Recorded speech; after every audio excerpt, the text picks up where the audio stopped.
ഒരു സൈക്കിൾ വെള്ളത്തിനടിയിൽ ഓടിക്കാൻ കഴിയുമെന്ന് ചിലർ പറയുന്നു. ഇത് സത്യമാണോ എന്ന് പരീക്ഷിക്കാൻ ആഡൻ രണ്ടാമതൊന്നും ആലോചിക്കാതെ വെള്ളത്തിലേക്ക് എടുത്തു ചാടി. തുടക്കത്തിൽ സൈക്കിൾ ചവിട്ടുന്നത് കരയിൽ ചെയ്യുന്നതുപോലെ തന്നെയായിരുന്നുവെങ്കിലും പ്രതിരോധം കൂടുതലായിരുന്നത് കാരണം പെഡൽ ചവിട്ടാൻ കൂടുതൽ ബുദ്ധിമുട്ടായിരുന്നു.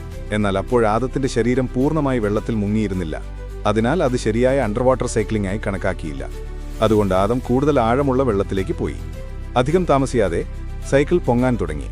പിന്നെ പുറയിലെ ടയറിന് ഗ്രിപ്പ് നഷ്ടപ്പെട്ട് ആദത്തിന്റെ ബാലൻസ് തെറ്റുകയും വെള്ളത്തിൽ വീഴുകയും ചെയ്തു. സൈക്കിളിന് ഭാരം കുറവായതുകൊണ്ടാണ് ഇത് സംഭവിച്ചതെന്ന് ആദം മനസ്സിലാക്കി.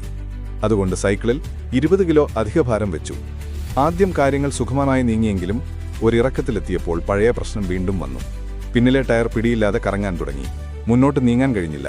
അതിന്റെ ഫലം വീണ്ടും വെള്ളത്തിൽ വീണു. ഭാരം കൂട്ടിയതുകൊണ്ട് മാത്രം ഈ പ്രശ്നം പരിഹരിക്കാൻ കഴിയില്ലെന്ന് മനസ്സിലായി. ടയറിന് ഗ്രിപ്പ് അത്യാവശ്യമാണെന്ന് തിരിച്ചറിഞ്ഞു. അതുകൊണ്ട് ആദം ടയറുകളിൽ ചോളപ്പൊടി അഥവാ കോൺ സിറപ്പ് നിറച്ചു. ഇത് ടയറുകൾക്ക് കൂടുതൽ വികസിക്കാനും നിലത്ത് നന്നായി പിടിക്കാനും സഹായിച്ചു. സൈക്കിളിന്റെ ഘടനയിൽ മാറ്റം വരുത്താതെ ഭാരം കൂട്ടാൻ വേണ്ടി സൈക്കിൾ ഫ്രെയിമിൽ 25 കിലോ ലെഡ് പെല്ലറ്റുകളും നിറച്ചു. എന്നാൽ ജിമ്മി കൂടുതൽ ശ്രദ്ധയോടെയാണ് സൈക്കിളിനെ മാറ്റിയെടുത്തത്. സൈക്കിളിന്റെ ബാലൻസ് കൂട്ടാൻ പുറകിൽ 2 ട്രെയിനിംഗ് വീലുകൾ ഘടിപ്പിച്ചു.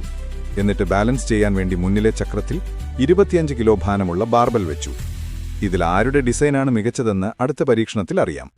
ജിമ്മിയാണ് ആദ്യം പോയത്. യാത്രയുടെ ആദ്യ പകുതി സുഗമമായി പോയി. പക്ഷേ ഒരു കയറ്റത്തിലെത്തിയപ്പോൾ കാര്യങ്ങൾ കൂടുതൽ ബുദ്ധിമുട്ടായി.